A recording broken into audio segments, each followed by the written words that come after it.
Hello everybody, welcome back to Beyond the Veil Tarot and Astrology. My name is Candace Marie and I am your astrologer this evening. Thank you for joining me. It is Friday night. This is a part of my live weekly readings that I do for the channel where we alternate between tarot and astrology.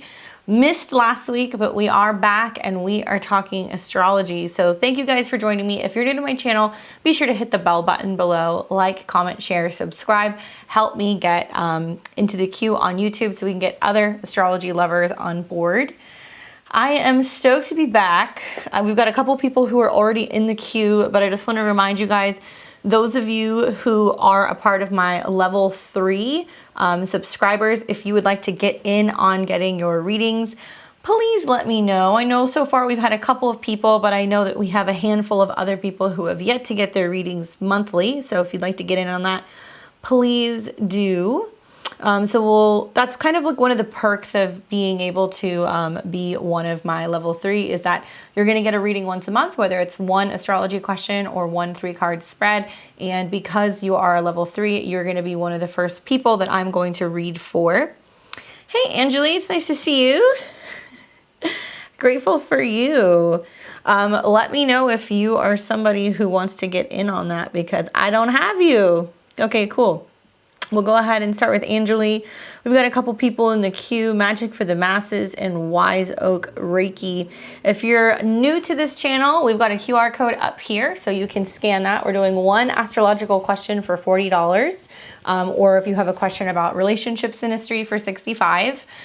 We also have Super Chat if you want to do Super Chat. If you send a PayPal, just let me know if your name differs from the name that's on the YouTube because sometimes they are different. I'm like, wait, who is that? Super stoked to be able to be answering questions. Sure, just send me his info, Anjali, that's fine. So in order for me to look at transits or aspects to your natal chart, I need to know a few specific things. One, the exact day, time, and location that you were born. That allows me to be able to cast your chart. We're going to be casting charts live here on YouTube. So as I'm looking at your chart, answering questions that you may have, just be mindful other people are going to be able to see that. So if you're cool with that, awesome. Okay, Saffron, I've got you. Hey, Spacebug, Magic for the Masses, that's you. So you guys are next to the queue once I chat with Anjali. But hopefully if any of our other level 3 people pop on, then we can get your questions answered. Those of you guys who live in the States, how was your Thanksgiving? Was it fun? You guys do fun stuff? Like looking at all of the charts of your family members around the dinner table? Mike and I were filming yesterday. He came over for dinner and we were also talking about on the live, like what other people were doing. A lot of people were saying, I'd love to be able to analyze all the charts of my family. I get colorful. All right, so Anjali, we're going to look at Anjali's stepdad, October 7th, 57.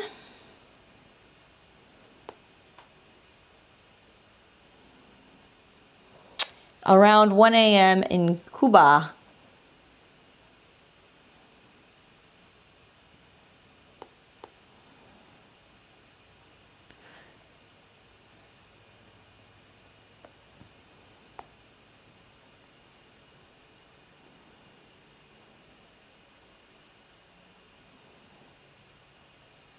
Ten 7:57. Okay, I want to make sure this is right. So let's pull up the transits and let's see what the question is. He's in remission, cancer-free, but has a lot of pain still with his kidney. Should get fixed soon, but he asked me to check in. Thank you, Swats. Appreciate it. All right, Anjali, good vibes for your dad. Kidney, I'm just going to reference something really quick. I want to say that's Venus and or Libra. So give me just a second because I want to make sure I give you the right answer. Kidney. Kidney.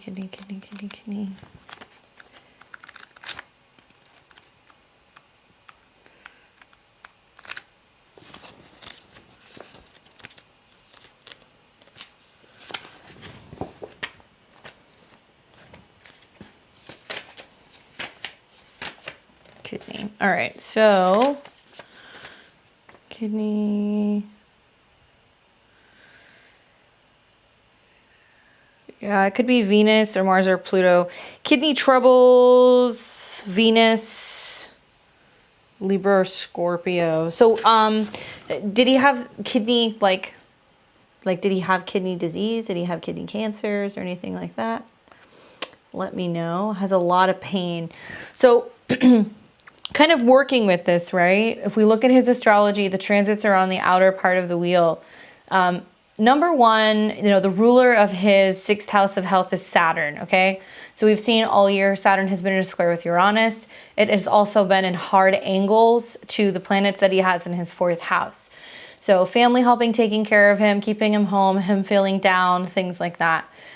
Every Saturn-Uranus square is going to inherently affect his astrology in terms of his health. And one thing that I would really watch for is that Venus, which, like I said, that's why I wanted to look at what rules kidneys. I was pretty sure, I just wanted to confirm, will go retrograde in his sixth. So I'm wondering, like, is he having any issues with like kidney stones, calcification? Is there anything like that that's going on? Because that can be happening when it's in the sign of Capricorn. He had kidney cancer, but he beat it. Then he got another cancer and he beat it too. One thing to really watch for is like when Venus goes retrograde in his sixth house, it will conjunct Pluto. So that can manifest as like showing you where there can be some abnormality or there can be some growth or anything like that going on. That doesn't necessarily mean that he's going to get sick though. To be honest with you, even though Venus is going retrograde, it is going to make sextiles to his natal Venus. So it's essentially saying, okay. So usually like when you have Venus in a Saturn sign, it will like crystallize and you can have issues with kidney stones. A lot of it pertains to the sixth house, which is also like his diet. So he may be more predisposed to having these ailments because of his transits, but I would also say it's a really important time to look at his diet. Now he's a Libra. So in theory, in this next year, in the new year, Jupiter is going to go into what would be his sixth house of health.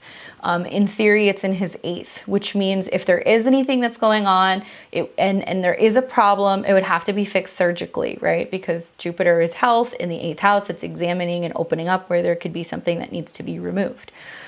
The nice thing is that the Venus retrograde may foreshadow where there are issues going on, either that have not been seen or results that come back that pick something up that people weren't aware of prior, or something that needs to be kind of like worked on or healed.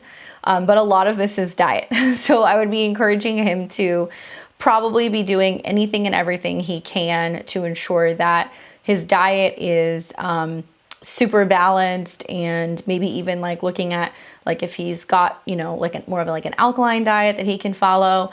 Dandelion, people say like, oh, issues with your urinary tract, just like, have cranberry, not necessarily supplements, but dandelion can be really good, and anything that's really going to get more of like a pH balance in his body. I think that's probably most likely what's going to be best for him. We don't usually see like health ailments unless there's like a square. So one thing that you are going to see in the next year or two is Saturn is going to progressively go further into Aquarius, and it's going to square his natal Venus. So the one thing that I would say is like looking at this chart, it's not just about what he's eating, but the square is actually from his seventh to his fourth. So it's what is the food that his wife or your mom is cooking him, or your uncle, excuse me. So it would be his wife or his partner or whoever he's living with. Like, what are they feeding him? What's in the house? Like, what's being kept in the kitchen? For him to be able to better stay on his diet, there may be like a need to go through and like really clean out the house and make sure that there's only food there that's going to be beneficial for him. Just off the top of my head, because he is a Venus in Scorpio, and because he does have a lot of placements in Scorpio, any foods that are heavily processed are not going to be good for him. Like in the long run, this can create problems for not only his bowels, but his digestion, stomach issues pertaining to like actually being able to like process food, my mom, oh boy. Yeah. So really it's like the Saturn square from the seventh to the fourth is like whoever's feeding him. And especially Saturn, when it's in a square with Venus, can be like mom who like bakes a bunch of food, or like, gives him sweets, or like gives him like sugary drinks. That's the square that's happening to his Venus. So he's going to have to learn to say no, which is not easy for him when he's got a bunch of planets in his fourth house. He can act kind of like Cancerian, so he definitely finds food comforting. But there's nothing here that really concerns me. However, if you look at his astrology, natally he has Chiron that is in a square to his north and his south node. And Chiron, the dispositor of that is Uranus, and he has Uranus on the ascendant. So also there can be wounds that come up for him that are as a result of actual relationship wounds or wounds revolving around static that he's getting from other people, which can then affect him. You know, Libra rules the lower back. So it's not just the kidneys, but everything relating to like the muscles and like everything back there. So people who have really prominent Libra placements or they have squares to planets in Libra are no stranger to having back aches, pains, literally being laid up, having to like lay on a heating pad, not being able to really move around. They get super stiff. So I really do think that, yeah, his first wife passed. I'm sorry to hear that. Yeah, I think that really like diet management is key for this, like majorly. And if he's having back pains, this can also be getting triggered as a result of Chiron, transit Chiron in opposition to natal placements in Libra, to which I would say like, you know, extensive driving, like if he's in the car for long periods of time, he should not be doing that. He's somebody who probably likes to pace around and like walk around, and he's very active and very mobile usually because he's got a stellium of planets in the third house. It's like how he releases anxiety. So I could see where maybe Venus in the square from the 6th to the 3rd is like he is really communicating, hey, I'm in pain. I can't be as mobile as much as I would like to. So some kind of like physical rehabilitation, even yoga, or somebody who comes in that like stretches him, something like that can be really beneficial for him in the better part of like the next couple of months. Wherever Venus is a blessing. So what's beautiful for Libra in general is Venus going retrograde is in the house of family. But for him, because he's a Leo rising, it's in his 6th house. So it's how family come to help aid him, help take care of him, help get him cleaned up, get his house taken care of, feed him, also connect him to practitioners that can really help him. He doesn't like staying in the car a lot. He doesn't like to eat well. He loves burgers and stuff. Yeah, the one thing I would say is that it's really, really important for him to eventually adopt much more of like a mobile kind of lifestyle, right? So if you have all those planets in the 3rd and he's not actively writing or actively driving, then he needs to be walking around. So I would encourage him to get more mobile. And I would also say, like, I know this sounds silly, but I wonder, like, is he open to getting a pet? Because Venus retrograde in the 6th, especially when it's conjunct Pluto, the 4th house, can be like something that comes in that he has to care for, that kind of like gets him a little bit like moving and shaking. So whether this is like somebody who has a dog that wants to come over and hang out and it gives him a little bit of like static, so he's a little bit more active, or he considers adopting a dog, or maybe watching an animal for someone, taking care of somebody's animal, that could be something else.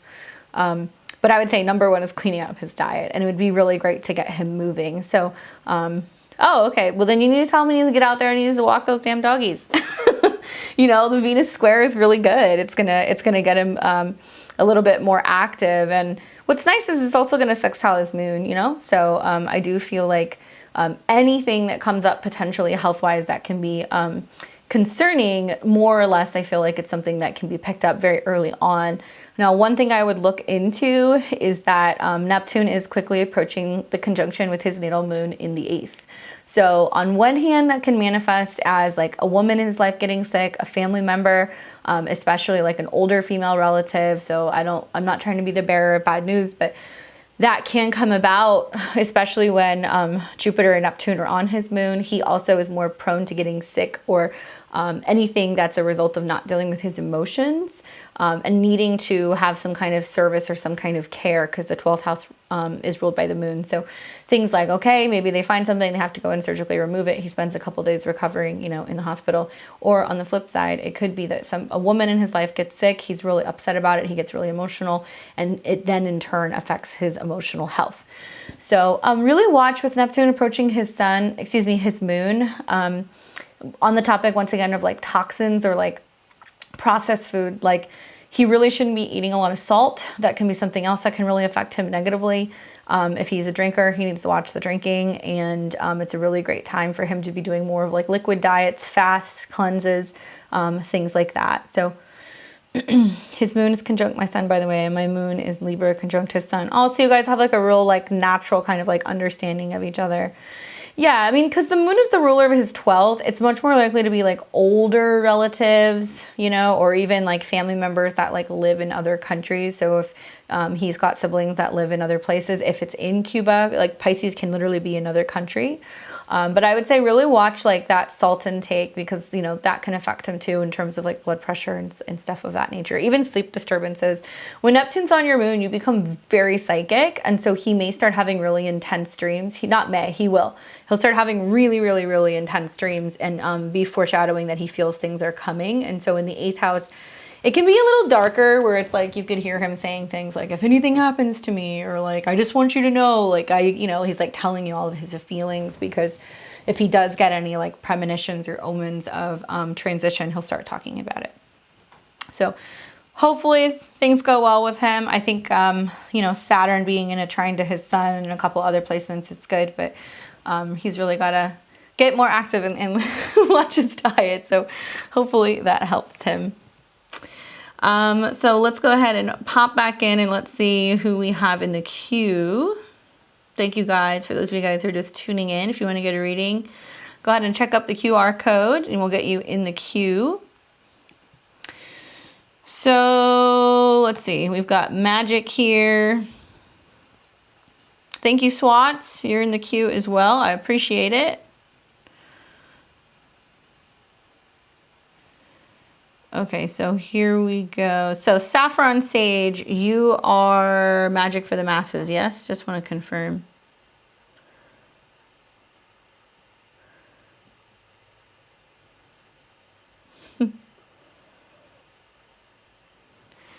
Okay, so let's go ahead and get this information in. Oh, okay. So it's Spacebug. So thank you. So let's get Spacebug in. And we'll see what you've got going on. 102884.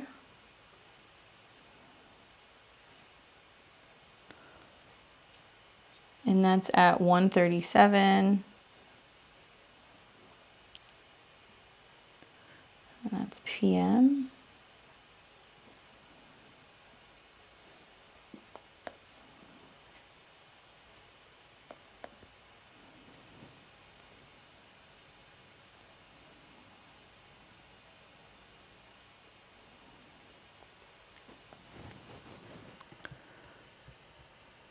Okay, all right. I got him confused. Sorry, guys. So we're going to do Spacebug, and then I'm going to have Saffron. You're right afterwards. Okay, Spacebug, let's see what's going on. I love this. Magic is real. I have no idea how to do that. I've tried many schemes. Okay, so basically wanting to get more insight as to help teach people that magic is real.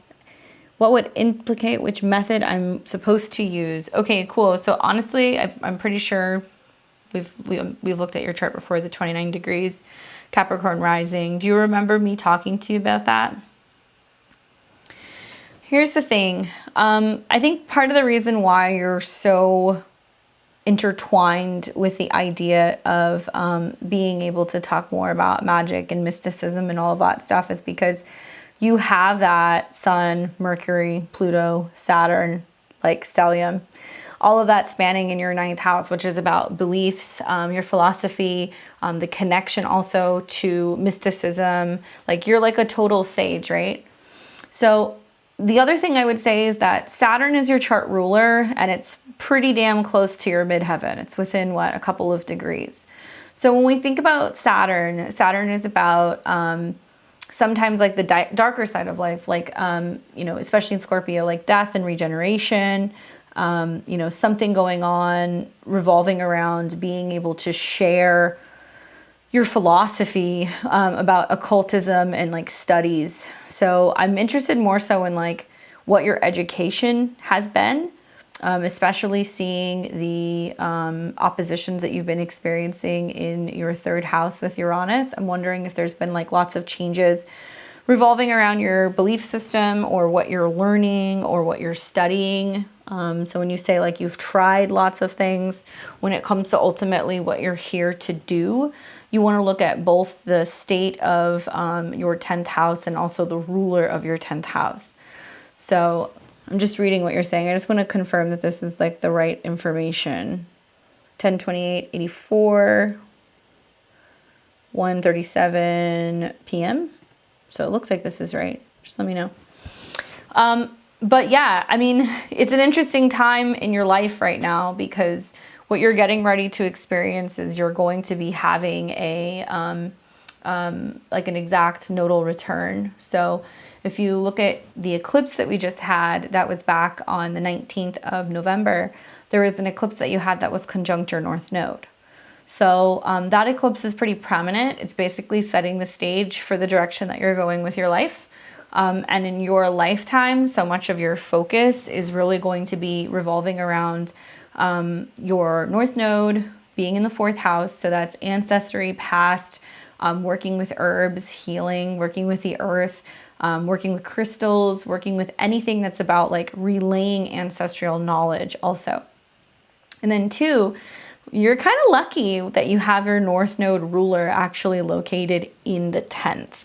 So usually when I see a client where they have the south node in the 10th house, I am always really quick to kind of like hear where they're coming from in terms of the direction of their professional life, right? Many times the south node in the 10th is going to have huge aspirations. They're coming in with like this quest for being able to conquer their career and like do something big or like own a business. And it's not that those things are not possible. Those things come to you like very easily, like figuring out how to start business or how to kind of be professional. But that's not your goal in this lifetime. What's lucky about this is that the ruler of your north node is in the 10th. So it's saying by doing your 4th house north node, which is gardening, ancestral work, working with the earth, stuff that deals with probably herbalism, or like I said, crystals, or working with the land, or like actually working and developing your intuition, that is going to funnel into your natal Venus. And your Venus is in Sag. And I love that your Venus is conjunct Uranus. You definitely are somebody who, if you wanted to integrate past life soul information, probably karmic astrology would be really fascinating to you, or evolutionary astrology might be very interesting to you. If that's the case, check out like, you know, my teacher is Jeffrey Wolf Green. I went through his program, and being a Sun, Mercury, Pluto myself, I found that it didn't matter what astrological programs I went through or what I was learning or what I was studying. I was like, but there has to be something more, like there has to be a bigger picture. And it didn't really start coming together for me personally until I started studying evolutionary, and it made sense.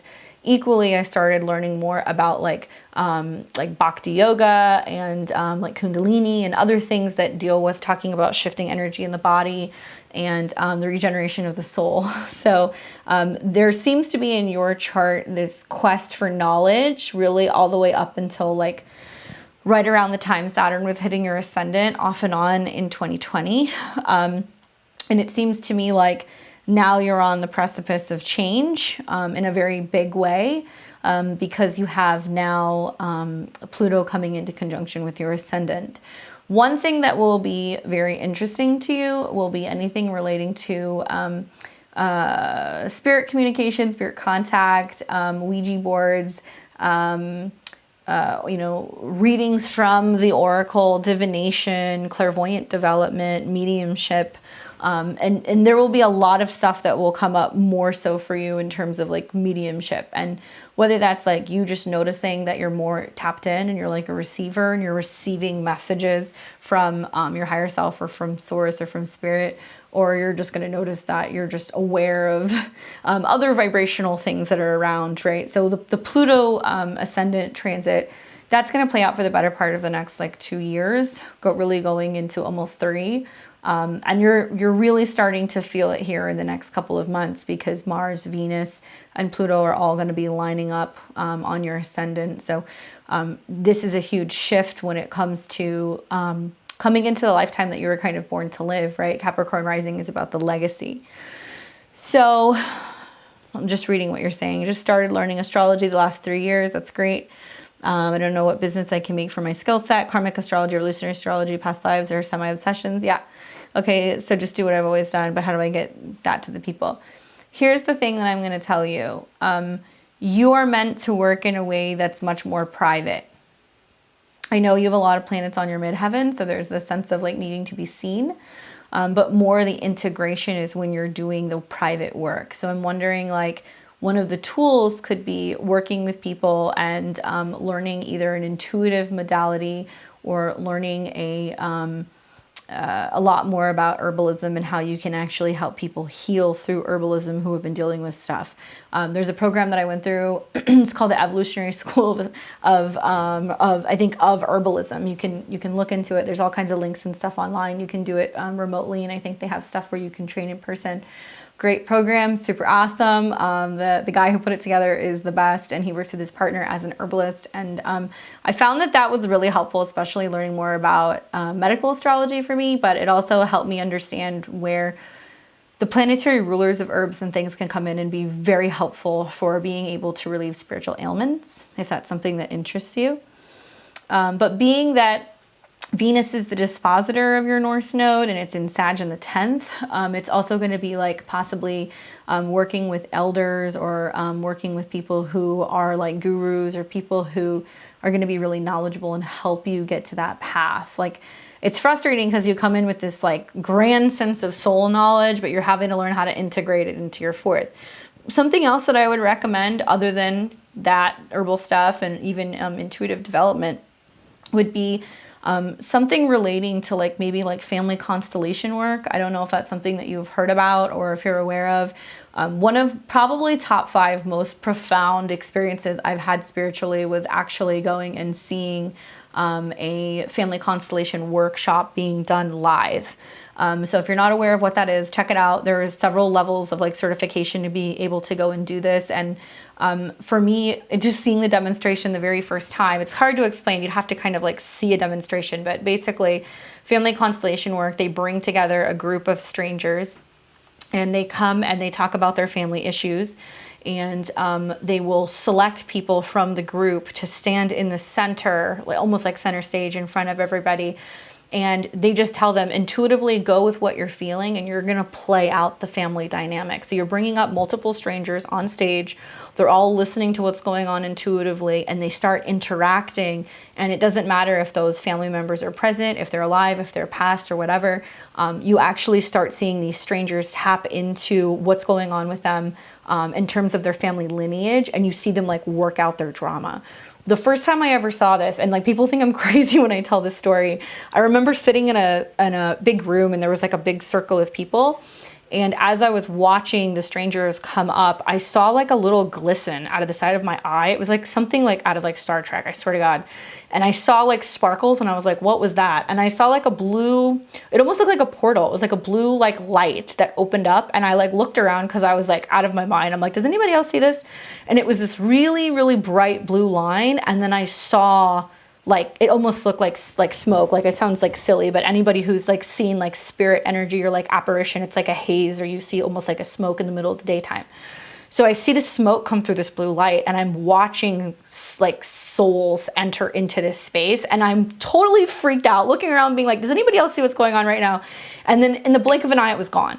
But what was interesting to me is to see all of the people overcome with like all these emotions and like how they're playing out these like really intricate, like dramatic family dynamics. And they had never spoken about it to each other, complete like strangers. My point behind all of this is that when you're working with the North Node and it's going to be in a very strong trine to Pluto on your ascendant, it's about ancestors, the past, healing the past, working with roots, working with things that come from family lineage issues.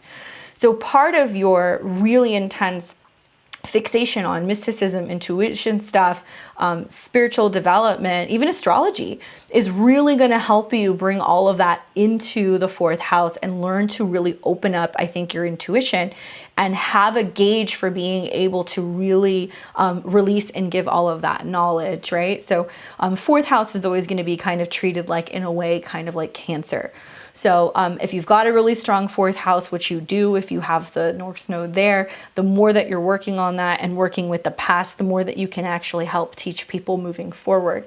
So look into things that are going to be 4th house related. Oh, okay. Your moon is in Mula. Well, and yeah, especially because in Vedic, right? That's where my Venus is. So, yeah, it's the roots, right? It's getting to the roots of things. So I don't know specifically where that falls in your Vedic chart. I couldn't read a Vedic chart to save my life if I wanted to. But I feel like, you know, for you to be able to really access more of whatever it is that you're going to be doing, a lot more kind of like emotional, intuitive development is really gonna like help you. But like you can't go wrong working with roots. That's one thing I would say. And even I have Venus and Mula in my Vedic, and it's like that's the one thing that's like my obsession is like working with like all kinds of roots and things that grow. So hopefully that's helpful. Definitely look into getting a reading when Pluto's conjunct your ascendant from somebody it's a very good idea to do that. Okay, so let's go ahead and move on. Hopefully that's helpful for you.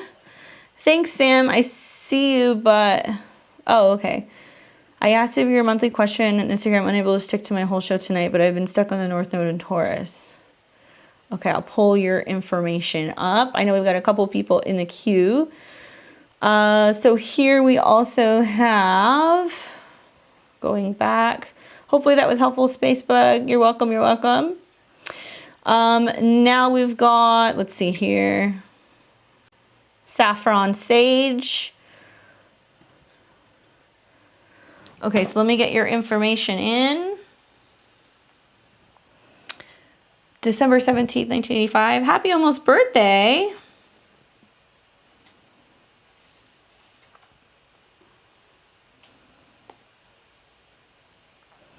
And that was 11:54.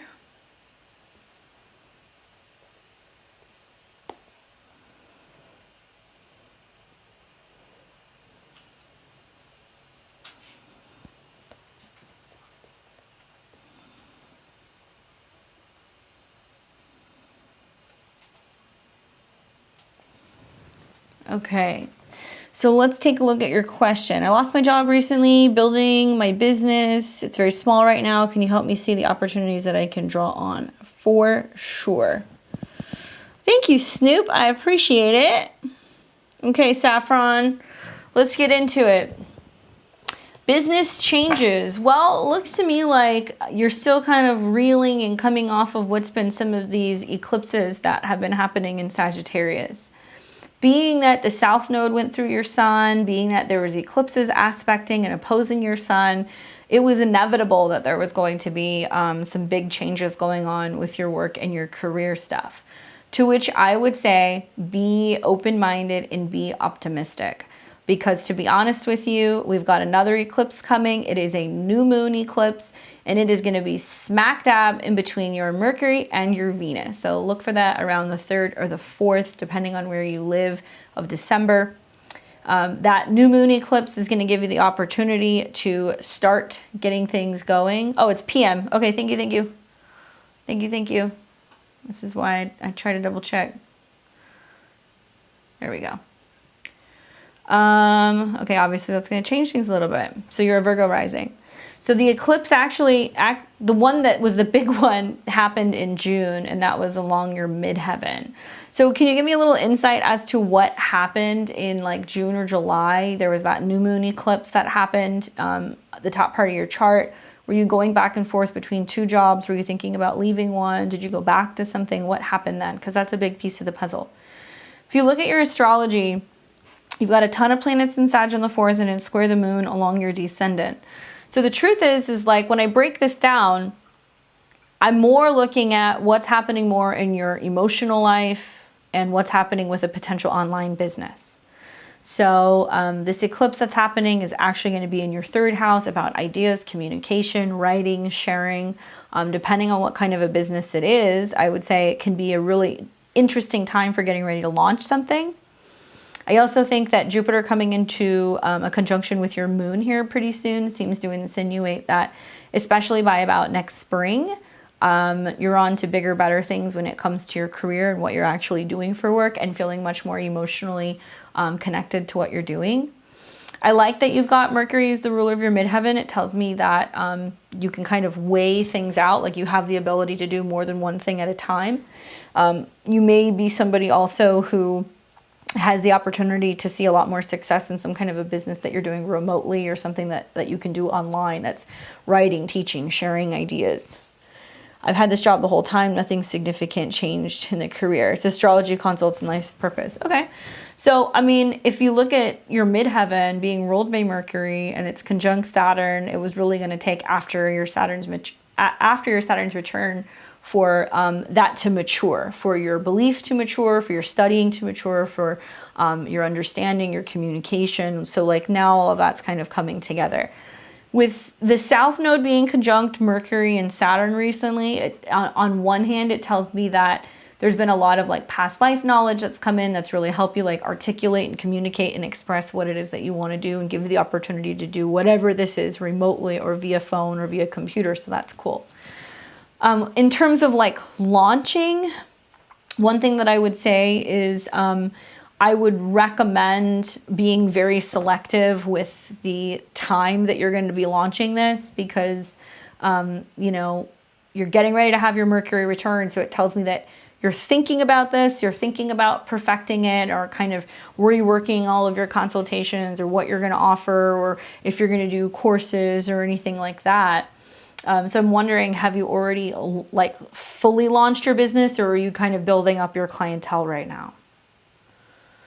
If this were me, I would say you have a lot to look forward to. I just would say that the 2 bits of advice I would give you is, 1, make sure that you have everything kind of situated in your home space and you're feeling really good about what's going on in your home space, because you're really going to start feeling the squares when planets get into Sagittarius to Neptune in your 6th. I have that square going on right now. I just want to like nap all throughout the daytime. That's like all I want to do. So it's hard for you to stay consistent with your schedule, because it makes you like really daydreamy or lower energy. And you're definitely going to feel this in the next month. So you can't push to get a bunch of stuff out if it's not ready.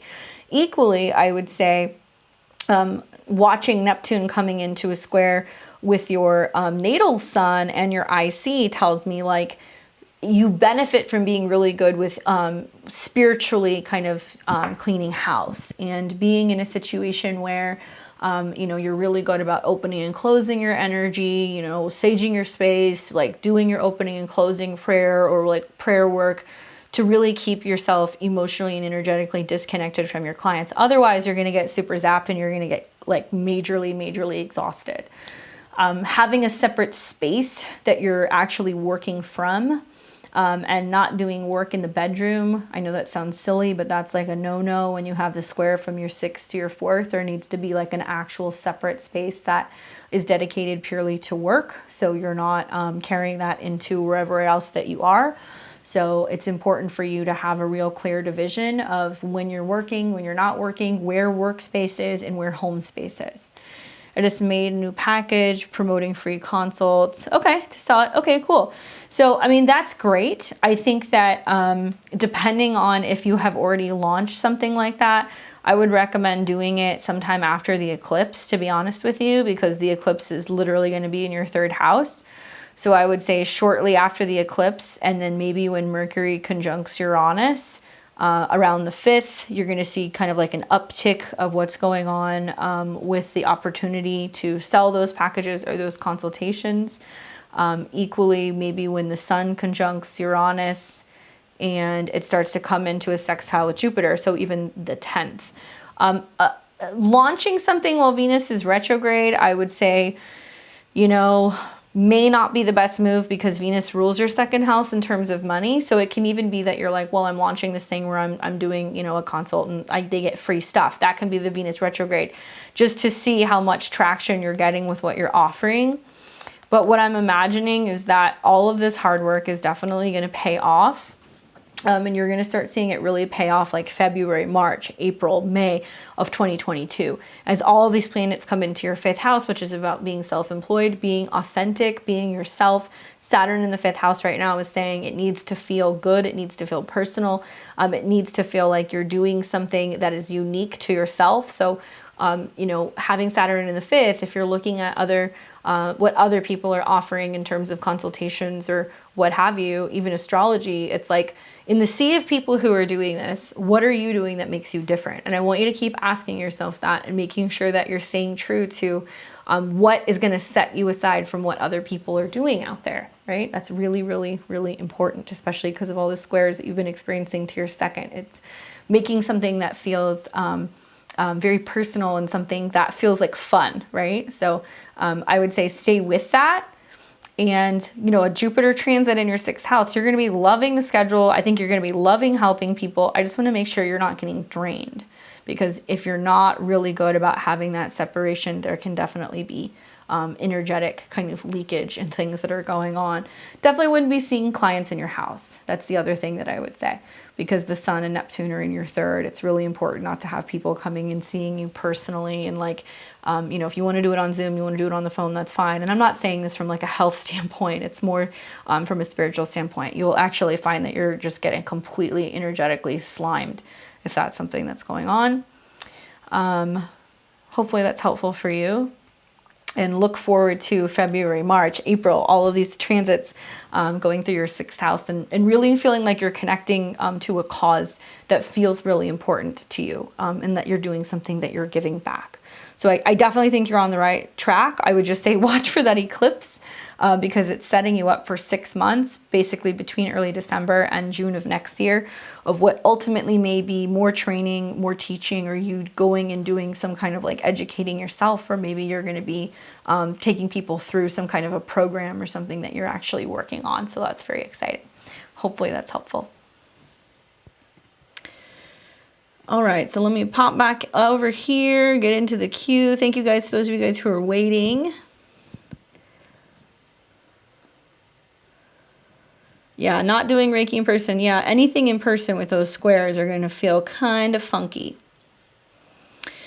All right, so let me come up back over here to Swats. Nice to see you, Swats. Thank you for coming back and joining us. February 10th, 86.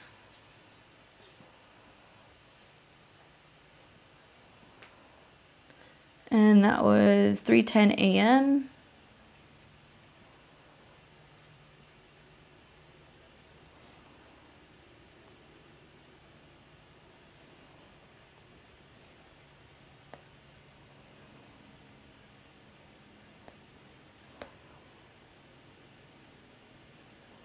Oh, am I misspelling this?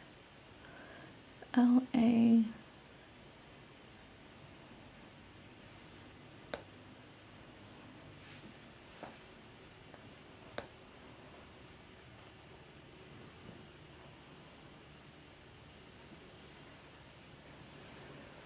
All right, Swats, any advice for what's coming up? I've let a lot of people go, not serving me, and it was hard. I feel like us Cap Risings have had a tough last decade.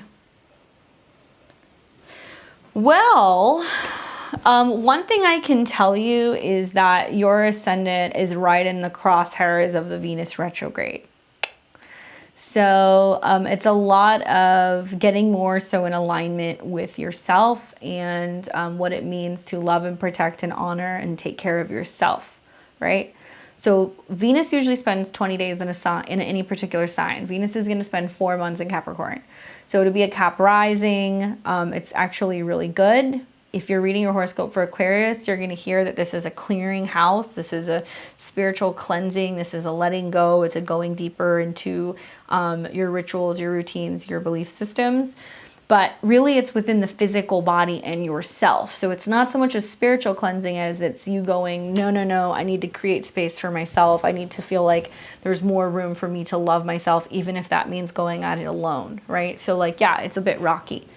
Venus will retrograde all the way back to 11 degrees of Capricorn, which means from the time that Venus entered into shadow, right around November 17th, it will retrograde back to this point. Now, when we look at your chart and what aspects Venus makes and what Venus rules. Venus rules your 10th house of career, also your role out into the world, you know, your authority in the world. And Venus also rules your 5th house, which is about love, creativity, and also joy, happiness, self-expression. So to me, like losing a lot of people, clearing a lot of people out, that's both, I think, a combination of the Venus retrograde shadow. It's also a combination of the fact that you've had the South Node and eclipses going through your 11th house of friends and associations. It's activated your Saturn, where you've realized, like, you know what, some of these people are not my people. So yes, it's challenging, it's lonely, but the good news is that there's an eclipse that's coming, that's in Sag. It's close to your 11th house, it's technically in your 12th, but to me, it seems like it may start the process of like the final clearing. Mars is going to go through there, so part of your Mars return may represent still like cutting ties with another person. Now that can be something that has already happened perhaps the last couple of days.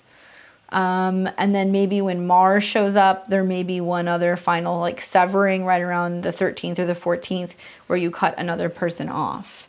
Long time for me with Venus. When will good things come? All I care about is love. Got a new job and I'm studying astrology.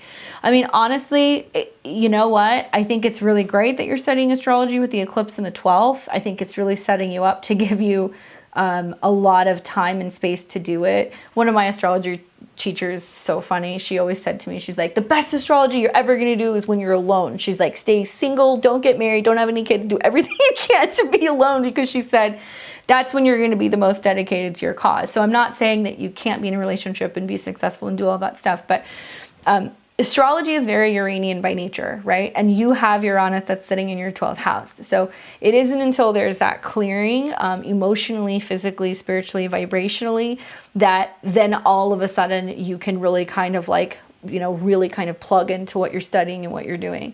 The other thing is that the way that, at least from my perspective, studying astrology works is like, you have to be crazy enough to jump into it. Once you jump into it and you start really actively becoming more in tune to the symbols and like the conversations with the planets and being really kind of aware of what's going on, it will create a clearing in your life. People will come and go much faster. Your vibration is shifting. Things are very much fluctuating. And in a way, it can be really cool because, yeah, it's hard to go through that, but you're kind of breaking through the third dimension and you're cutting straight to the lessons much more quickly. So you don't spend as much time in like the bullshit third dimensional things. You won't get so caught up in the relationships. You won't get so caught up in the why the friend left, why this happened, why that happened. You're just more kind of accepting. Does it make it easy? No. Number 2, you're going to be a kick-ass astrologer because you've got all those planets in Aquarius. It makes me kind of jealous. I'm positive I've said this to you a dozen times that probably the placements that do the best when it comes to astrology is somebody who has a very prominent Aquarius North Node. They have a massive planets in the 11th house. Maybe they've got a couple planets in Aquarius. Girl, you got all of this stuff, man. I mean, so in a way, yes, it's lonely. I get it. I understand. But the North Node is getting ready to shift into Taurus. And when it moves into Taurus and it moves from a Gemini air sign to a solid fixed Taurus sign, you'll become very committed and very dedicated to anything and everything that brings you pleasure, right? So the 5th house is pleasure. So it's like dating and having like a really great physical connection to somebody. It can be a hobby that you really love. It can be your own business that you become super fixated with. When I had Saturn go through my 2nd house stellium of planets and I had the North Node go into my 5th is when I started my business. That was about, like 8 or 9 years ago. So that was a time in my life where a lot of the same things were happening. There was a lot of clearing outs that were going on. And I realized at the time it was being set up that way to make it really easy for me to be super obsessed with what I was working on rather than a bunch of like external relationships and other things. And in the end, it served me really well. And it ended up being one of the smartest things that I did. It was definitely a lot of dedication. So get ready and get excited for Saturn coming further into your sign because, you know, anything from 18 degrees on is like the bigger picture, right? It's like the bigger lesson. So Sun, Venus in the 2nd house is I value, I own, I believe, I know.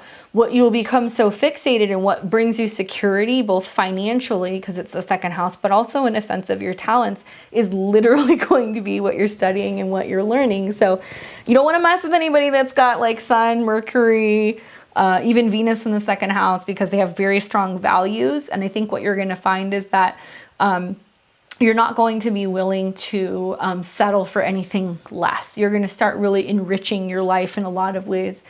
So anybody who comes in has to be like really good, right? This is going to probably be one of the more important years in your life thus far. I mean, I know your Saturn return is like really important, and I get that, but I think that for Saturn to be going through so many personal planets in 1 year's time, you really want to break that down one by one. And, you know, just the Sun Venus in itself is how you're transforming your values and also your resources, and perhaps making money through 8th house things like astrology. So that's very, very, very exciting that you're doing that.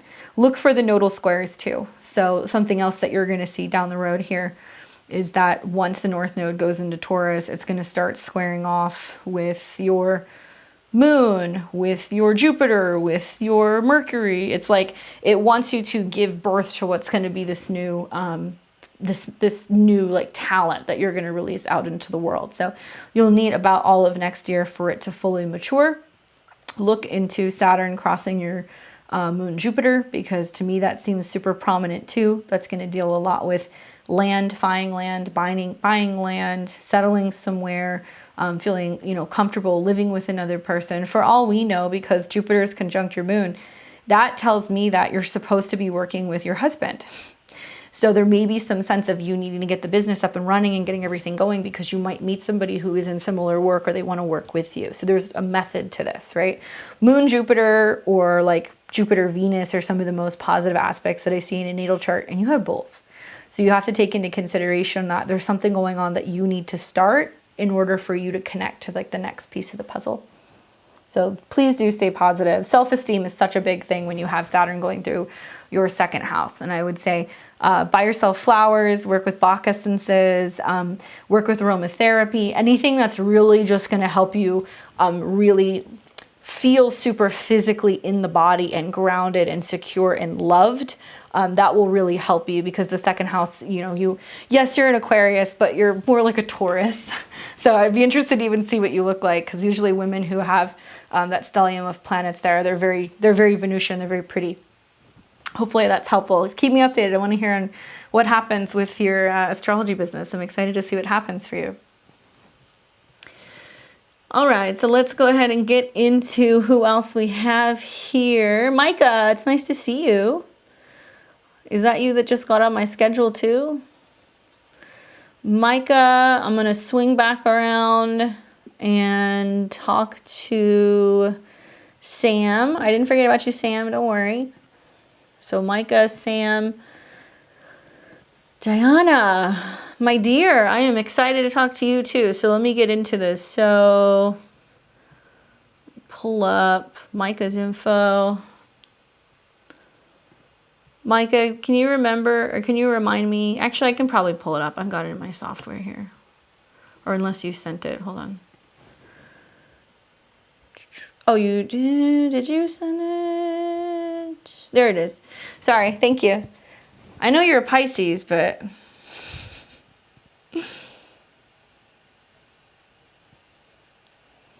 Thank you. I want to hear about you too. It's funny because I know your guys' charts, but I don't remember the time. I'm visual. 3:10:92, 3:35 a.m. in St. Louis.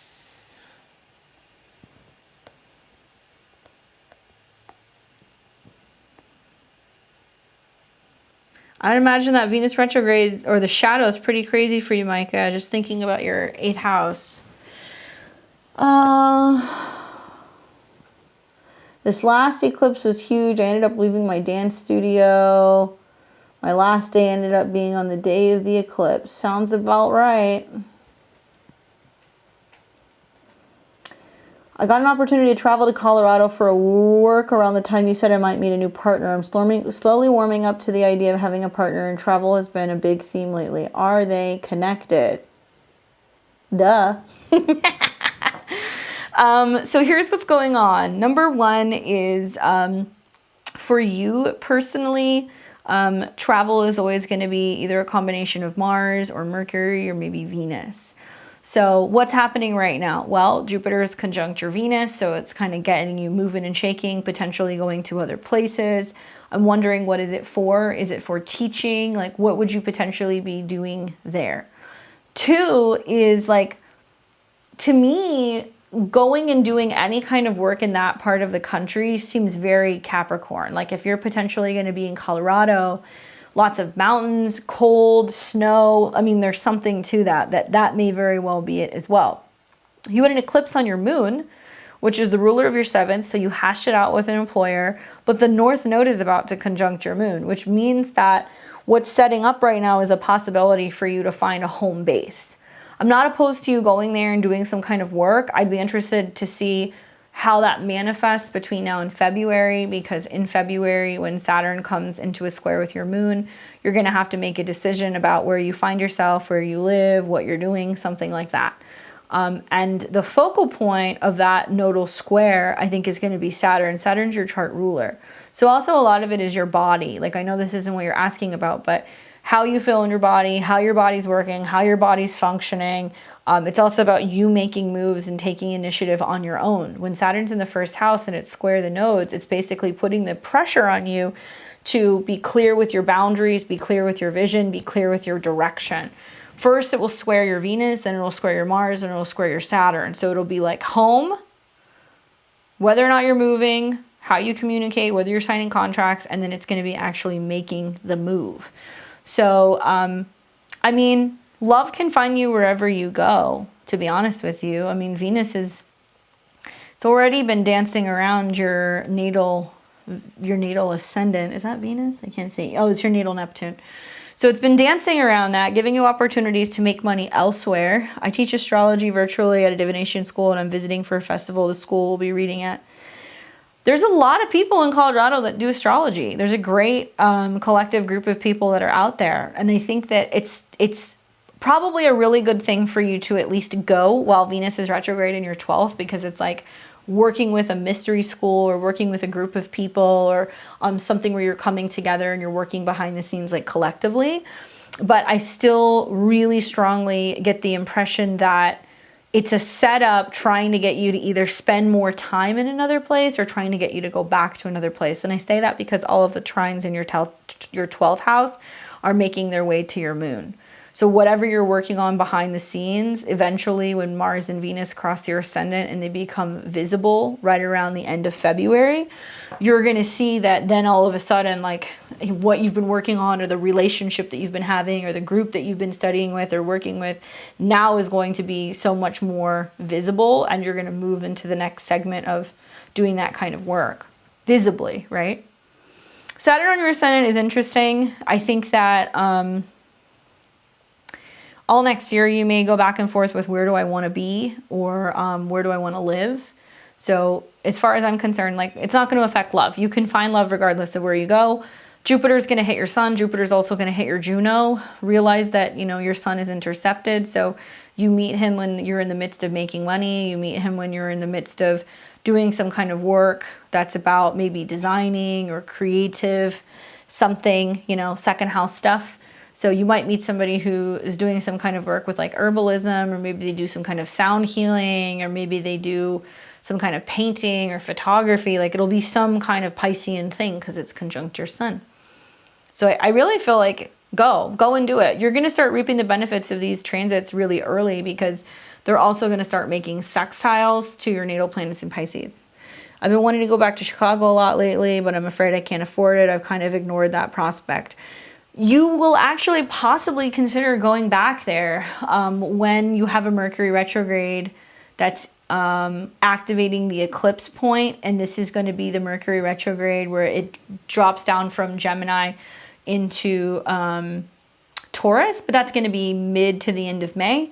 So I would say wait, because yeah, if you move preemptively with that Saturn square, you may find that you have to move again. So I don't think it's the time yet.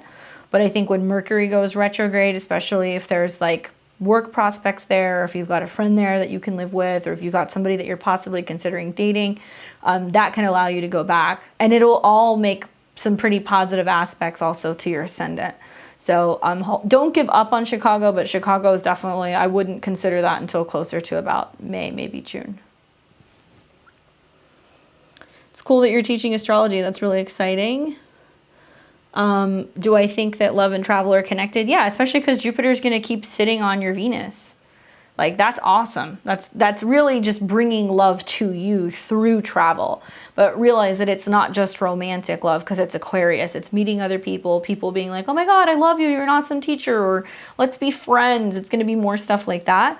You're going to see much more like romantic love and things like that are going to be happening when Jupiter moves into Pisces. But it will go from Pisces then to Aries and then back to Pisces. So probably the most kind of romantic time in this chart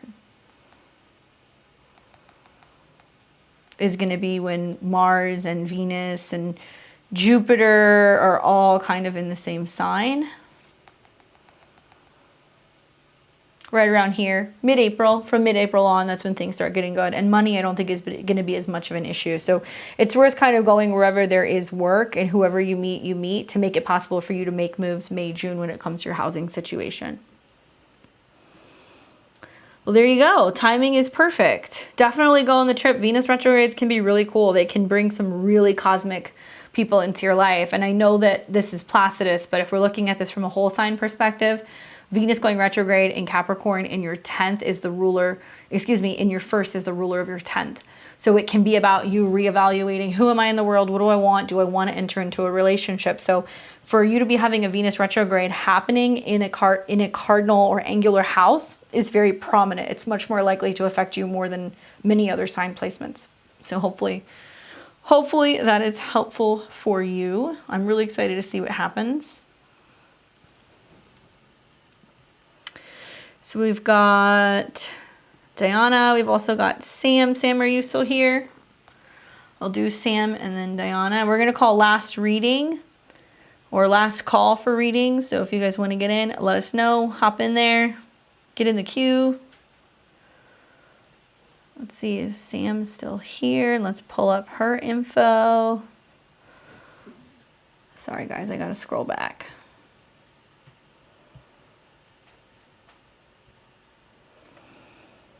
I'm just seeing all the stuff that Anjali said. I hope that that's helpful for him. Thank you for letting him know. Okay, so Sam, we've got you here. 12/16, 1985. And that was at 5:33 p.m.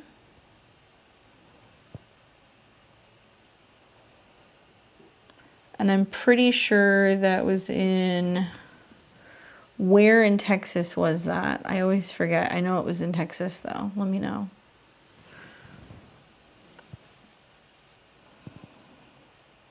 Can't wait to talk to you too, Micah. Have a happy birthday. I'm sure we'll chat before that. Was it Houston? I can't remember if it was Houston or not. I know it was Texas though. And you had all that Sag in the 6th. Just remind me if it's the right city, but I know that this is the right rising sign. So you said that you're having some issues with the North Node in Taurus. Well, thankfully, you're getting ready to have your nodal return. So in that sense, it's positive for you. So let's talk a little bit about the North Node in Taurus, because you've got some time before you have your nodal transit. Looks like you're going to have your nodal return right around the beginning of 2023. So you do have some time here. But, you know, the North Node in Taurus, the ruler is Venus in the 6th. So something revolving around finding work or community or groups that feel fulfilling, something that you love. I really like that your North Node ruler is conjunct Uranus. It makes sense why you like astrology. It helps you make sense of things and strategize and break down old patterns and learn to let things go. One thing that you do have that's benefiting you also is that Saturn in Aquarius is building into a sextile with your Venus, which rules the North Node. So it does kind of insinuate that, you know, in the next year or so, there's going to be some lessons revolving around travel, philosophy, belief system, getting into a daily routine where you're feeling like your spiritual stuff is not just labor, it's a part of your everyday. So I could see like Saturn from the 9th to the 6th is like, do you pray over your food? Do you practice yoga or devotions regularly? Are you a part of a particular religious or spiritual practice? Do you kind of go into that more deeply? Do you travel to learn more about your belief systems or gurus or anything like that? I do get the impression also that for you personally, you're going to see a lot open up as a result of Saturn conjuncting your Jupiter, because it's really going to highlight your 7th house where you feel like you're believing in other people again, or you're believing in relationships again, or people who can kind of come in and help you get on the path to your purpose. Then Jupiter will cross your moon, go into your 10th house, and it's going to start squaring your 6th. So it's inevitable that there is some kind of professional change on the horizon for you. It's just really important that you're surrounding yourself with people who are on the same page as you, who equally want to be of service. They want to help. They want to make a difference. Usually when you have a stellium of planets in the 6th house, there is some sense of wanting to be of service to other people. So it's like wanting to do some kind of work that has purpose or has some kind of meaning. To me, it seems like in recent months, your schedule's been thrown off a little bit, or maybe even where you've been working, how you've been working, feeling burned out with where you're working. And it's all by design to help you get ready for the spring of 2022, I think when Jupiter and Neptune align in your 10th, and they start coming into positive aspects with the natal nodes that you have, and opening it up and allowing you to kind of connect with people in different groups that are going to help you find your purpose. So whenever you're working with the North Node in Taurus, the good questions to ask yourself is, what do I value? What feels good? How am I making money? Do I feel like there's some sense of integrity? Do I feel secure with how I'm making money? And what am I building towards? What am I creating? You do have Pluto on the South Node. So unfortunately, this is kind of also peppered with some heartbreak, some jobs that make you feel burnt out, some complicated situations where there can be romance through work or falling in and out of love with something that you're doing. But really, it's only going to get strengthened in the next year. I think you're really kind of getting sucker punched right now because Saturn in Aquarius is in a square to the nodes, and so it represents some kind of crisis of something that needs to be cleared out. And focusing on making more money, right? Saturn in the 8th can feel like it's not getting enough of something. So once you get out of that Saturn square, which is really going to be in the immediate next month or so, the new year is looking a little bit brighter. And to me, it's looking like you're getting ready to possibly start some kind of work that is going to be more fulfilling, but be really mindful of who you surround yourself with. That's really important. North Node in Taurus is not a bad placement to have, especially when it's in your 6th. It tells me that you can actually love the people that you work around, but through growing and networking and making friends and kind of finding people that you really align yourself with, that's when the real true calling in terms of what you're doing kind of comes in. So hopefully that's helpful for you. All right, so we got a couple other people that snuck in. Let's get to Diana. And I'm so excited to see what's going on with all your Cappy stuff. We've got Christina and Zena that's in the queue. Hi, everybody. I'll be with you shortly. All right, so let's see what's going on with you, Miss Diana. January 2nd, 78.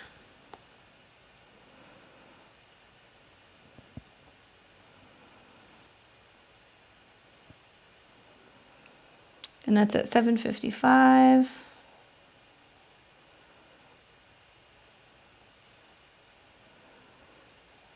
p.m. in Inglewood. All right, so let's see what's going on with your chart. I think you said love life. Love life, tell me. Exhaustion. Yeah, that seems to be the magic word with that Leo rising, huh? Okay, so here's the thing that I will tell you is that there's a lot going on here. My eyes are like, where do I start? Saturn, Venus going retrograde over your sun. That's important. That's your chart ruler. Let's talk about that really quick. You can't be overworking yourself right now. That cannot be happening. Talk to me a little bit about what happened when Venus first went over your sun. Venus rules your 3rd. So are you still in the process of like emotionally going through a breakup, a separation? What's going on here? Work is good, but could be better. Los Angeles is not a vibe for dating. So Venus going retrograde over your sun is really a reflection on, you know, how you're feeling, health, wellness, things like that. But I could see this about you kind of, you know, getting over or overcoming having gone through a breakup. The sun can represent men in a woman's chart. It can represent, you know, your job. It can represent your 6th house, which is your routine. So Venus going back and forth over your sun is like, do I feel ready? Do I feel like I have time? You might become pickier. You might become more refined with the kind of people that you're bringing into your life. That's something that I definitely see for you. But I think Venus going retrograde is going to hit your sun a couple times. So think back to what was going on the 18th, 19th-ish. It's then going to go into your 6th house, which is great in early December for your routine, health, wellness. It can be a time also where you're feeling like you're kind of getting over whatever breakup funk has been hanging around. It'll turn retrograde mid-December, but Mercury's going to hit your Venus too. So that's kind of interesting. That's going to be right around December 17th. You might start to kind of get your groove back. Sun is going to conjunct your Venus on the 28th of December. Venus will go retrograde. It will conjunct your sun for the 2nd time, bringing something back to you. And that's going to be January 19th. Yeah, when Venus goes retrograde in the 6th house, like it can be a little harder. And we just notice that we're just lagging a little bit when it comes to just getting over somebody or having ended a relationship. But I think when it comes back to your sun, you're kind of feeling like getting back in the game a little bit. Right around mid-January. And Venus will also square off with your Pluto and your moon. So one other thing I would say is that you're going to be very hypercritical of people who you're talking to, how they communicate, how often they call, what they say, how they even like pronunciate things. Like you're going to get like, oh, well, I didn't like the way he said this. Or you might start analyzing texts or tones like a little bit hypercritically because of the square to Pluto. And I would say like, be really not suspicious, but be on the lookout, because Venus is going to square Pluto in the moon with like men who are just getting in or out of relationships, or men who kind of hop around a little bit, or if you get the impression that they're dating more than one person, that's something that you want to look for. I'm really digging Jupiter changing signs in your chart though, and going into Pisces and being in your 7th, because I feel like that sextile between Venus is really saying from about mid-January on, things are going to get better. There's going to be a new moon in Capricorn on my birthday in 2022. So a new moon is going to be representation, especially if it's on your birthday, of like a fresh new year where everything is starting over. You want to really look at the solar return in itself and see, you know, what's happening. But the fact that it's on your birthday, it's happening in your 5th house, it's going to be really good for your love life. It's also going to be trining Uranus that day. So it's saying sudden breakthroughs in terms of traveling, breakthroughs in terms of your philosophy, your creative process. New moon birthdays are my favorite, because what happens is it just like clears the slate, and it's like everything has to be new that year. You have to kind of hit restart. So look also into your annual perfections and see which year is being highlighted for you, because that's going to be an important piece of the puzzle as well. But yeah, I mean, being super picky, overly picky with how people are, I think that's important though, because when I look with what's coming down the line, Mars and Venus and Saturn and all these planets move into your 6th house, and it's all going to come into a square with the node. So it is saying that there is this hard realignment of the universe pushing you into a relationship with somebody, especially in the spring of 2022. However, it may be like a relationship that starts as a friendship, and like there's some kind of build that you're working towards, and you might find that there's a need for you to be really particular and really picky and have really high standards, low expectations. So whatever comes in, you're not going to be surprised if it's not good enough. You're just going to be kind of like dismissive in a way. But it'll be interesting to see what happens in the end of March through, you know, mid-April of 2022, because the nodes are going to square everything in your 7th, and the dispositor is Uranus. Uranus is in the 3rd. I'm more concerned for you personally with like, and it's not a concern, but meeting somebody who lives somewhere else who's going to be like, are you moving? Am I moving? What are we doing? Because that's what happens when you have planets in the 7th square the 4th house. Especially with the node. The node is going to reinforce this, and Saturn. So you want to really be prepared for whoever you do meet come, you know, February, March, April, that there's going to be a setup where somebody's going to be like, do you want to move? Do you want to get married? What are we doing? And you're going to be like, wait, what? And it's going to be very fast. All of these things are going to happen very quickly. Jupiter has been there this year, so it's been kind of bringing you more people. But I think once Jupiter breaks into Pisces, it starts coming into a sextile with your Venus and also with your Sun. You're going to find that things are much more likely to stick, right? Venus or Pisces, Jupiter being in Pisces, it does very well there, and it's a more feminine, kind of receptive, nurturing, kind of fertile sign. So for Capricorns, it's going to be good. You're going to see actual physical changes. I'm just wondering if it's going to be someone who lives somewhere else, because that's what the astrology seems to suggest. Really focus on your routine, your health, your diet, your wellness. If you need more sleep, rest, relaxation, meditation, all of these things are going to come up for you like in a very big way during the Venus retrograde. And I would say you're one of those people where you want to be really careful. Don't do anything crazy aesthetically. Don't chop all your hair off. Don't get a tattoo. Don't pierce your nose. Like, don't do any of those things, because you're going to be feeling a little rebellious with Venus conjunct Pluto. But also I feel like Venus conjunct Pluto is like literally deep, like heart healing when it's happening in your own personal sign. It's like clearing everything out that has made you feel like you're not good enough, and no longer allowing other people to have that much control over you, right? So this is like the grand finale for many Capricorns this year, this like cleansing that's going to happen with Pluto. So really, really important to get into some kind of regular routine of like self-care and positive self-talk and reinforcement, because it's your third house. So whether it's journaling or you have mantras, it needs to be a part of your daily routine. Okay? Hopefully that's helpful for you. Have a happy birthday if I don't talk to you. We've got Christina waiting. 10/31/86. Halloween baby.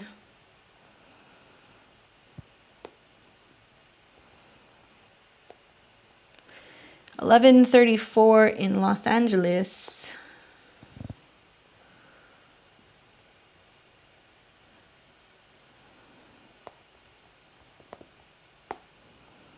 Is this the Christina I think it is that has the Venus retrograde in Scorpio? I could be wrong. I think it might be. Is that you, girl? Hey. Oh, no. Oh, no. You're welcome, Deanna. I hope that's helpful. Oh, my gosh, Christina. You broke up with him. He broke up with you. I'm like emotionally invested in this because I know a lot about this. Okay. Broke up with him on the 8th of this month. Let's take a look at what's going on here. Two Scorpios together, man. Both parties have to be willing to deal with their bullshit in order to make it work. It's not an easy feat. So right after your birthday, when Mars and Mercury were on your sun. So what's the deal? You have a conversation revolving around like coming out with the emotions. I know there were some things going on where, you know, he was like, just give me space. I'm working through it, blah, blah, blah. You have an eclipse coming that's in your 5th house, and it's a new moon, which does kind of suggest that even if there's been rocky things going on, that new moon is setting the stage here right around the 3rd and the 4th. It's going to square Jupiter in your 8th, and it's going to make some nice aspects both to your South Node and to Mars. So it's kind of a fresh start when it comes to dating. I don't think you're immediately going to jump into something else, but let me tell you something. Mars coming into the 5th house can be about a new man coming in. It can be about a new opportunity to date, meet somebody new, have sex, whatever. So I'd be interested to see what happens there. I think part of what's been happening also is that Mars has been in opposition to Uranus, so you have not necessarily felt like you're able to see the future with somebody, like they're not reliable, or there's been some sense of them not being able to show up. Yes, we talk about it, it went south and we decided to break up. Okay, so, you know, Venus going retrograde, can that bring it back? I mean, I would wait and see what happens with the Venus retrograde, because in your chart, Venus rules the 4th, so somebody can come back to you once they've started to kind of work their stuff out. That looks possible, especially for a Scorpio. Stronger, much more in the new year. Intuitively, though, just knowing what I know about his astrology, I feel like you guys may stay in touch to some extent. Not regularly, but you may stay in touch. And it may be really building towards these transits here when there is a Mercury cazimi with the sun right around mid to the end of January. Like, I feel like I would give it that long before, you know, calling it quits or being done. Saturn's going to conjunct Mars, so that's going to be another theme that's going on. Is like, you're really going to be adamant about being with somebody who's ready for what you're ready for. Mars rules your 5th house of true love, but it's also children. So it'll be a situation where whoever you're going back and forth with in January, February, you're going to be like, look, I want a relationship that's stable. I'd like to be able to build a future. Kids are important to me, you know, and you're just putting it all out there, similar to the way that you did with him. But if he comes back, it's going to be like you going, I'm not going to have a situation where you're going to be in and out. You're either in or you're out. It's not going to be both, right? It's going to be much easier for you next year because Saturn will no longer be squaring your sun, and Uranus will no longer be opposing your Pluto. So a lot of your astrology that's come up this year has just been kind of like a bit of a crapshoot with Saturn in your 7th and Uranus in your 10th, where in a way, and this is for any woman who has a sun, Pluto, and Scorpio who's had this from 86 to like 80, 88, it's bringing up all kinds of deep-seated issues that is connected to your legacy, your family, your past, or something that's karmic. So I'm a Sun Pluto too. I have that same conjunction. I would say there's some storyline there about the men in your family or your father, or issues in terms of security, stability, and how they show up. Now, if it's not you, the square can be how he's really still working through issues with his own dad, and until he works through that, he's not going to be ready to show up. Relationships die in the 6th. So the way that I see this is that you really need to give this probably until at least the end of January, but maybe until Mars conjuncts Pluto. And if you're feeling like by the end of February, you guys aren't on the same page, you guys aren't talking about getting back together, trying to make it work, moving forward towards the future, then like, yeah, then it is going to be like done. But I don't really think that that's going to be the case. You know, I get the impression that you guys are going to touch base, or there's going to be a lot more talking around the end of the year, and especially at the end of January. But like, it wouldn't surprise me if another person kind of pops in for you between now and then, and you can kind of see what else is out there. I know that your heart's probably kind of fixated on him, and I really don't feel like this is the end of that connection, because it's not really in theory supposed to end until you guys have another conversation at the end of January, right? So I'm hoping that you guys kind of left things open-ended, so that way, you know, you're giving him the space to deal with what he needs to deal with. I'm not really getting the impression that it has anything to do with other people, though, especially looking at your chart. It seems more to do with his inability to really show up and be present in the relationship. So let me know what happens. I would say give him at least that long. And similar to what I was saying to like Diana, you know, the Venus retrograde in the 6th can be a lot of just like healing from like, oh man, like the relationship is over. But for many Scorpios, the retrograde is actually happening in their 3rd. So it's how they communicate, how they think, how they share information. And there can be people who come back to them, that call them, send them a text and say, hey, I'm thinking about you. So look for those like little speckles of Venus retrograde that comes in, that can be messages of somebody letting you know, like, I'm just not ready yet, right? Because to me, it doesn't really seem like there's any definitive ending here. Look into transit Pluto square your moon. I know I told you about this, but now it's really starting to hit hard, that Pluto square. And part of the Mars, Venus, and all those squares to the moon is also going to be like, it's literally in your chart about somebody going through some huge changes revolving around their routines, their habits, and whether or not they're opening themselves up to love. So it's not you that's not ready, it's him that's not ready, and you're only going to give him so long. Sending you lots of good vibes. Hopefully that is helpful, and he's able to work through some of that stuff. Zena, nice to see you. How are you loving your new fabulous life with your relocated? You're in, where are you in? You're in Mexico, right? I think it was Mexico, if I remember correctly. 1964.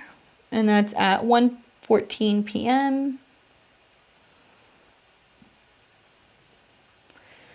Calgary, Alberta.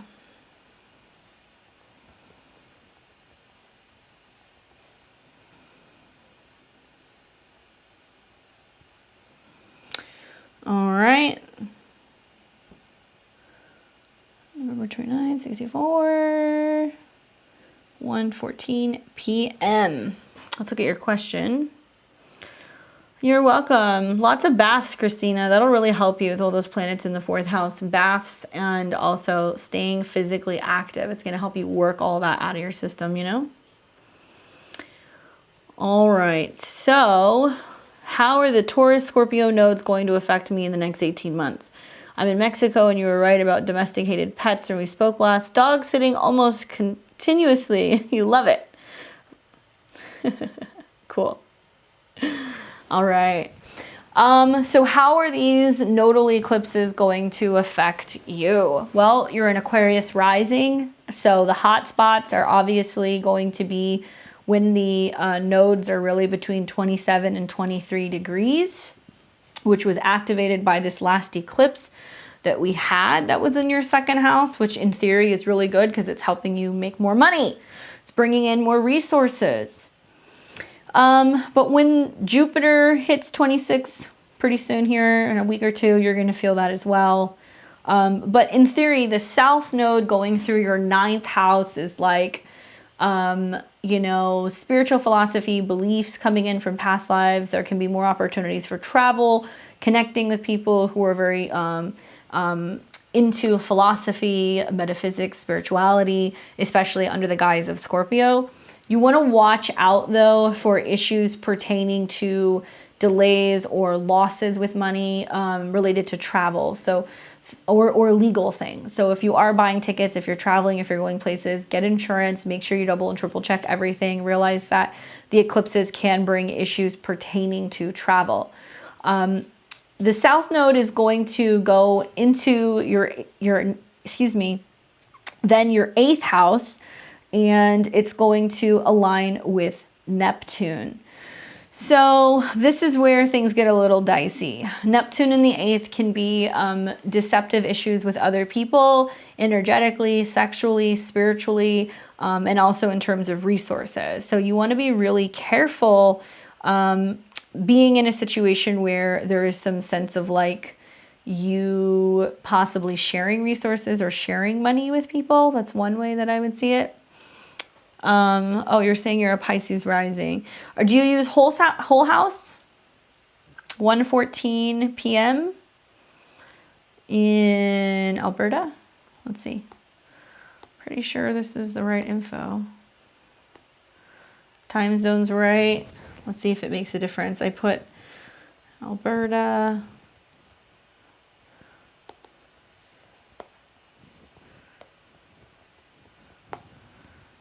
Let's see if that makes a difference. Maybe it was the location. There we go. Yeah, I guess it did make a difference. It wasn't picking up Calgary. Sorry about that. So Pisces rising. So yeah, so it's going to go deeper into your 8th house. So 8th house topics are joint resources, money, taxes, savings. That's something else that kind of comes up in your 8th house. So honestly, you can't go wrong with the North node in your 2nd. It tells me that it's bringing you the opportunity to make more, bring more in, have more solid money or cash in hand. But inevitably, what's going to happen next year is, number one, yeah, the Saturn square. But number two, it's also going to be Uranus conjunct the North node in your 2nd. So for many like Aries or even some Pisces risings, I have recommended looking into digital currency, cryptocurrency, things that relate to new, innovative, or even globally traded money, okay? And that's because of the North node conjunction that's going to be happening in your 2nd. South node conjunct Neptune, because Neptune is your chart ruler. You just want to be more aware of like crime, people who can break into things, steal things. I don't like saying that, but that's what it is.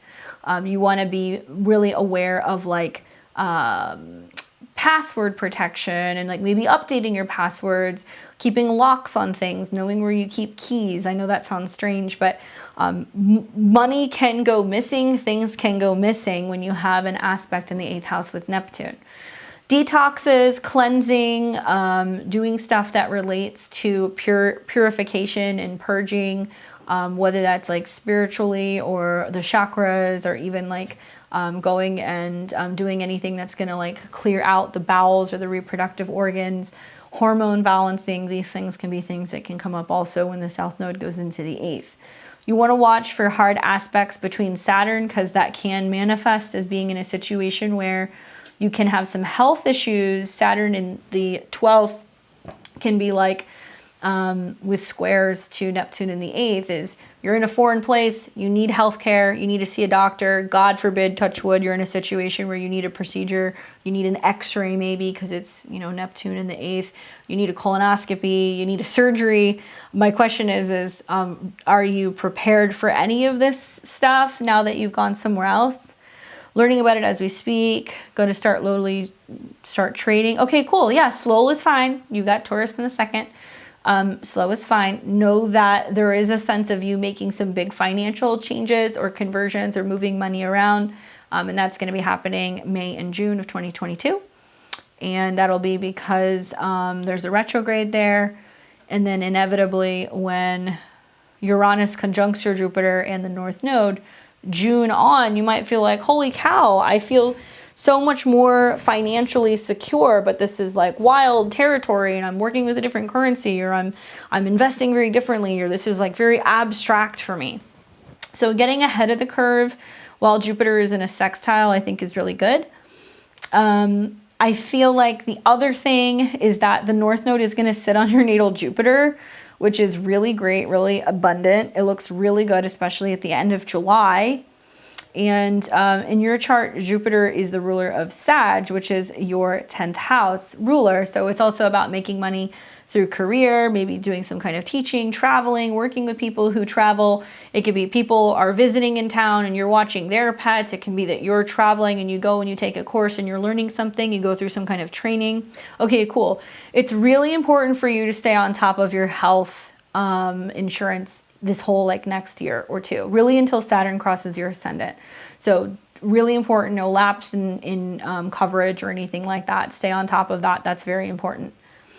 Eventually you are also going to have 2 eclipses, I think, somewhere around your Jupiter, if I remember correctly.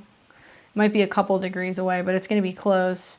So you've got one here that's going to be at 10 degrees, and that's going to be the end of April.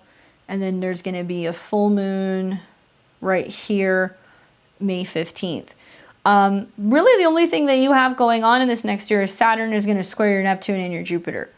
So that means that there are going to be things that come out of the blue where it's like money comes and money goes. So I think just staying on top of it and like maybe having a variation of investments, like having your assets in a couple different things. So if you're just now starting to learn about cryptocurrency, maybe having it spread into a couple of different coins, or, you know, different startups or new things that are kind of coming out that might be on the precipice of getting ready to run, and those investments that you make may actually very well run in a very big way next summer, which can really change things quite dramatically when it comes to your resources. I think of like Uranus coming into conjunction with Jupiter is like you could invest in something that's, you know, maybe, you know, cents and it runs all the way up to several dollars and you're like, oh my God, this is crazy, I'm gonna cash out. Something like that can happen next summer. So it's important to also be aware that when that happens to kind of move stuff and take money off the table, because finances can be a bit of like a roller coaster ride.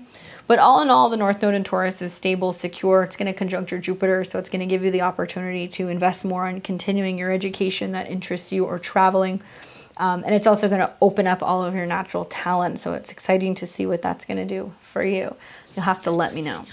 Hopefully that's helpful. I think somebody else snuck in here. Somebody else did. Who was it?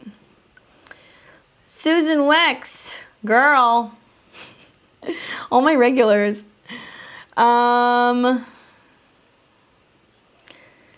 Okay. Let's see what's going. Let's see what's going on here. 11:22.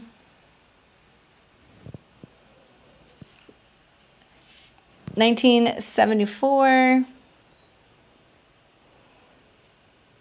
10 a.m.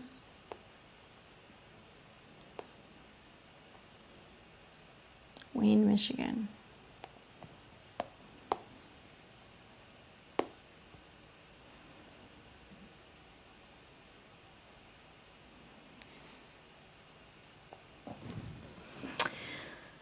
Okay, so she says, stressed about my ex and his new girlfriend. I can't handle this. He's the Virgo, 9/8/83 with Libra ascendant, Libra moon.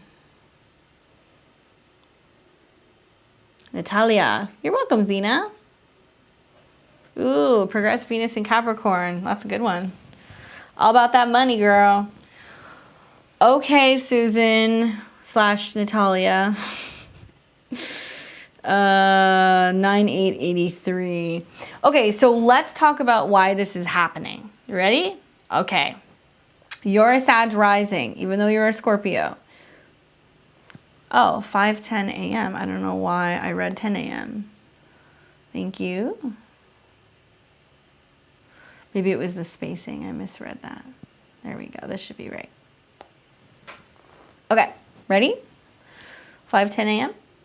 So Scorpio sun, Scorpio rising. I mean, you know, there was an eclipse in your 7th house. This was to let you know that the relationship was really done. I know it's startling. I know it's crazy.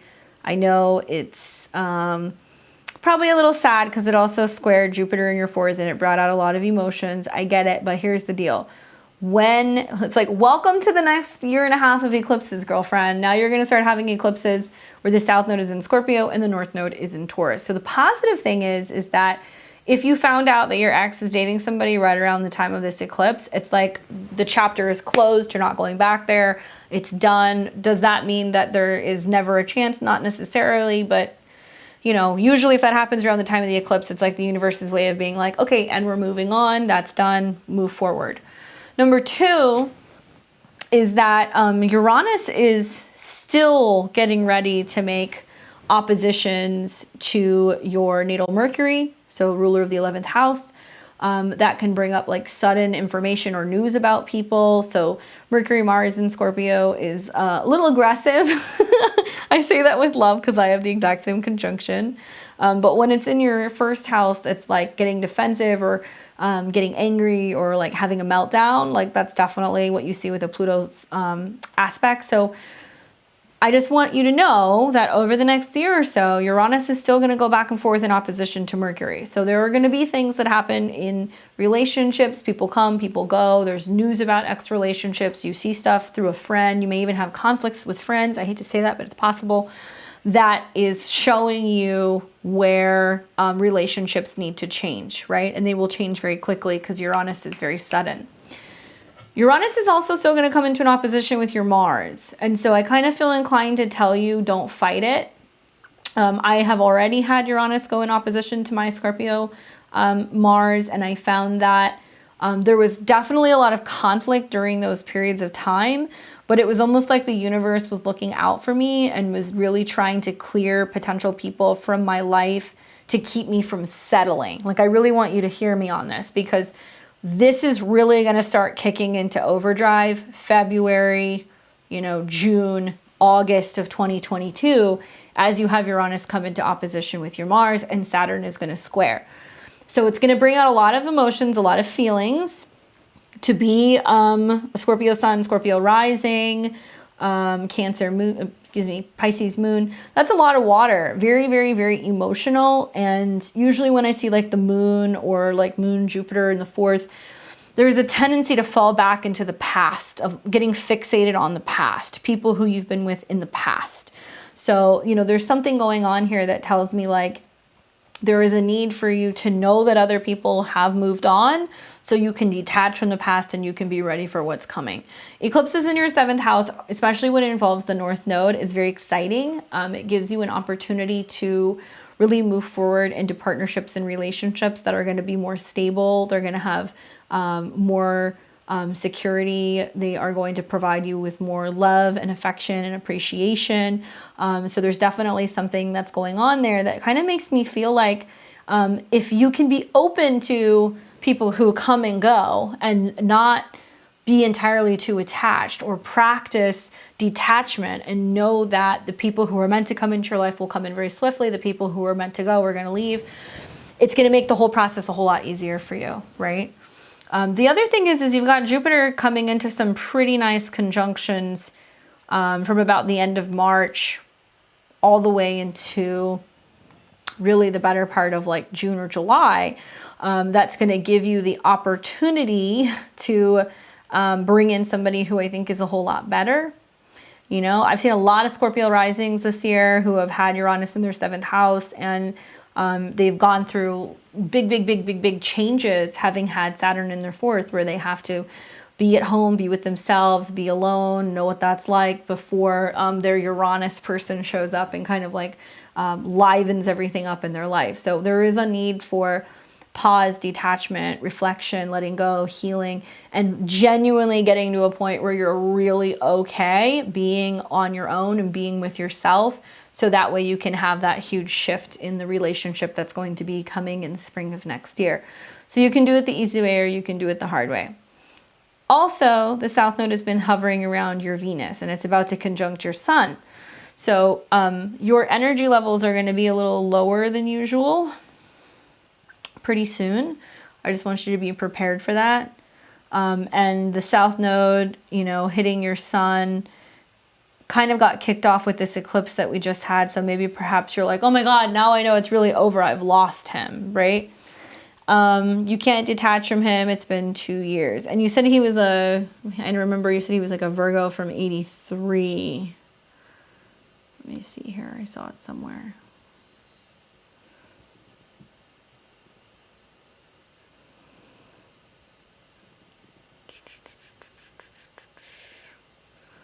Where was that? When was his birthday? September what of 83?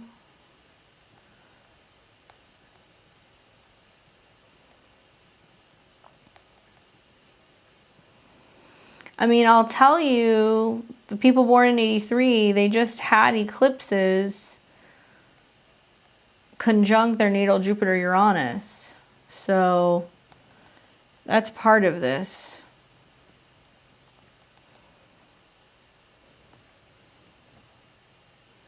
9/8/83. You said it, not me. The worst kind. Those ones are pretty bad. They're Venus retrograde. You know, like part of me feels inclined to tell you, like, you really want somebody who's got their Pluto and their Saturn on your ascendant? You know, probably not. And I don't mean to like hate Virgos or anything, but these ones are pretty fucking bad. Jupiter and Uranus on your Venus, though, is meant to kind of like wake you up and make you more aware of your self-esteem. Even if you had stayed in this relationship, you would have eventually outgrown it because he was very limiting. You don't want a guy who's got Saturn and Pluto on your ascendant. He's going to make you aware of everything you need to do to be able to like outgrow those boundaries and change and evolve, right? So personally, I think you're better off. Not too wild about his Sun squaring your nodes either. I would imagine that your friends weren't wild about him. And yeah, Mercury retrograde, Saturn's in opposition to his Venus. I mean, I wouldn't, and Scorpios can have a tendency to do this, you know? Like, you don't want to get into the pattern of being like, oh my God, what are they doing? Like, what happened? Like, I can't believe there's somebody else. Like, who gives a fuck? Like, the more that you're doing that, you're not going to create space and open it up and make yourself really ready for what's coming in. Like, I know, but these particular Virgos with the Sun, Mercury, the squares to Neptune, Neptune conjunct the South Node, they're on their own journey. I'm trying to be super nice. They're on their own journey. Whenever you're dealing with somebody who's got Sun and Mercury retrograde, square Neptune and the nodes, there's communications issues, there's issues with self-awareness. He may be in another relationship, but if you're experience with him was like, oh my gosh, it was the worst, like it didn't pan out, like it was really challenging, I would say to you, feel bad for whoever he's with if he has not gone through that process of self-awareness and really growing into realizing what he needs to work on to be a better partner. He may continue that pattern. The likelihood is he will when Saturn comes into an opposition with his Venus. So don't be so fixated on what's going on with him is the best advice that I can give you. Be more excited and amped and ready for what is coming for you, especially with that new moon eclipse in the spring.